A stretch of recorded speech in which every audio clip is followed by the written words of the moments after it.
Get ready. Thank you. Thank you. Thank you.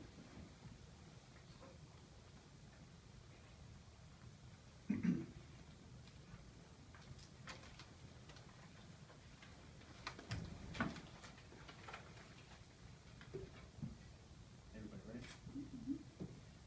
Before we start anything, I would just want to say thank you to you guys for, this came out the night of Mayor Collins's tribute at UT, and with the funeral yesterday, you knew we were kind of busy and occupied doing that, so I appreciate not getting a ton of questions during those days.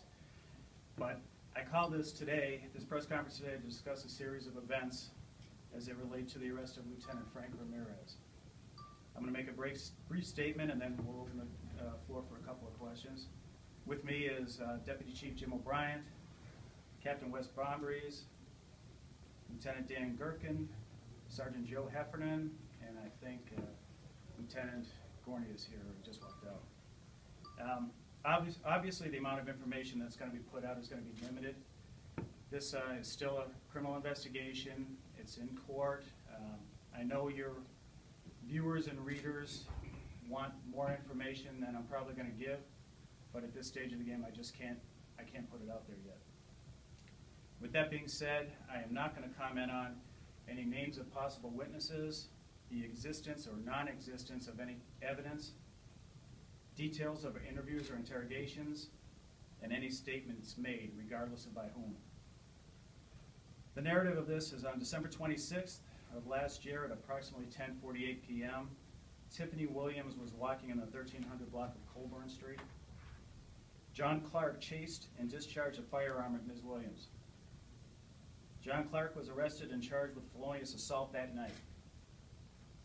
Métis Clark was charged that evening with obstructing justice in relation to that case. The investigation went on, new evidence was revealed, and after consulting with the Lucas County Prosecutor's Office, additional charges were issued. Frank Ramirez and Métis Clark were charged with felonious assault for their involvement in the coordination, planning, and execution of the felonious assault of Ms. Williams.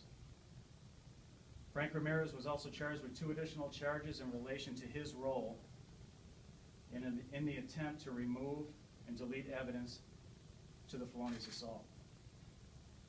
As of this moment, Lieutenant Ramirez is relieved of duty without pay.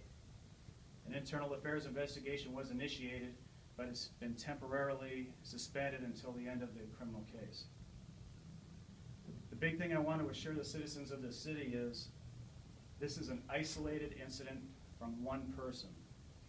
The men and women of the Toledo Police Department are honest, hardworking, dedicated civil servants who are been sworn to uphold the law and not allegedly break it. When I became Chief of Police, one of the promises was that I would hold officers to a higher standard than they ever have been in the past. Also, I said my administration would act in an open, honest, and clear manner, and I'm hoping that this press conference dictates that and shows that I mean what I say. I've said this 100 times in the past. Citizens' trust of this police department is one of the most important tenets of safe, solid communities. If anything positive can come from this very unfortunate incident, maybe it will be that Toledoans will believe that the police can and will police themselves. That sums up my statement. If there are any questions that I can try to answer or not. Chief, can you tell us, when this shooting happened, was Lieutenant Ramirez, was he on duty, or was he off duty, or what was his role in that investigation there? No comment. No comment. We can't comment on that. Is Or it did you safe? say no comment, or who was it? Can you step to the microphone? Sure, I'll step to the mic. Thank you. Just like all the other press conferences that we come to, and you guys know, once it's an ongoing investigation, especially when it's dealt with by the prosecutor's office, the information is going to be real limited. No, is it life and death if Frank Ramirez was working or wasn't?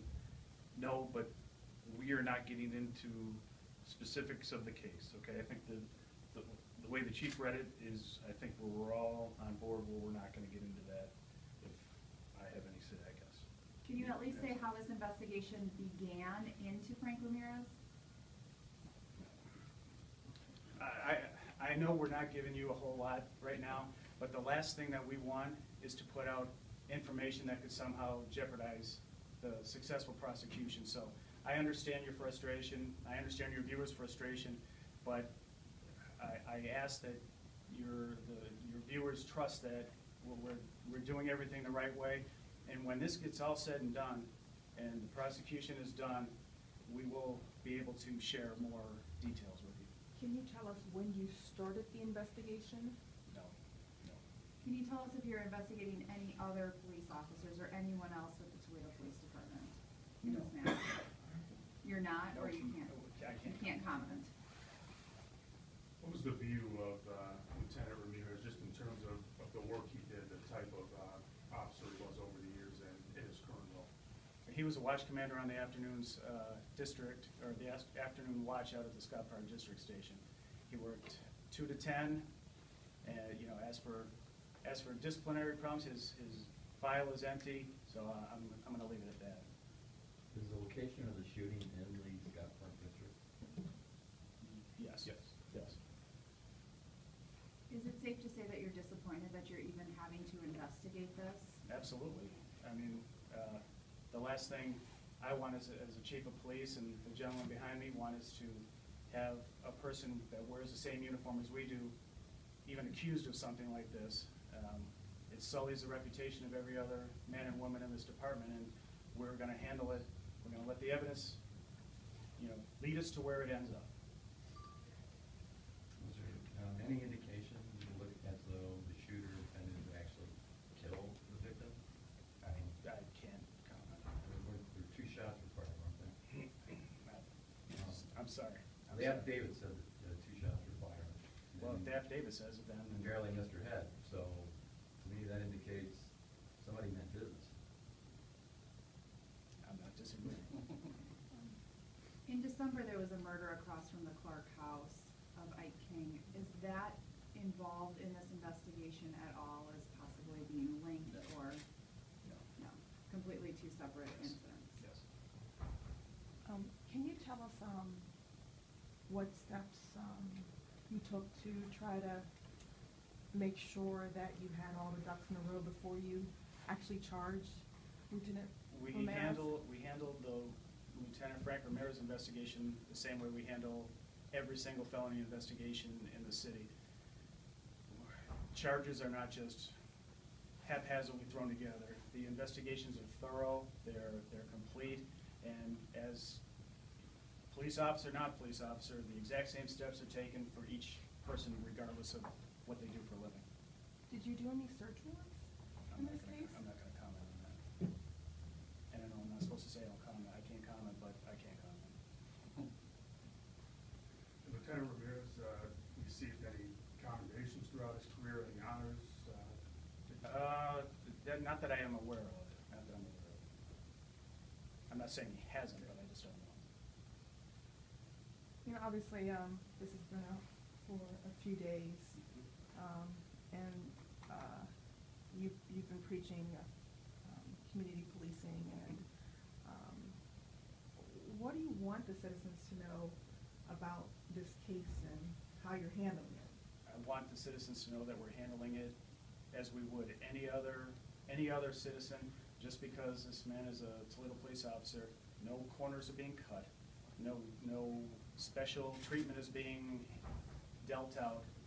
He's going to be treated, charged, and prosecuted in court as anybody else would. Again, this isn't a bad barrel syndrome. This is a bad apple. Lieutenant Ramirez is convicted of the felony, regardless of whether he pleads found guilty by a judge or jury. What impact would that have on his plea pension?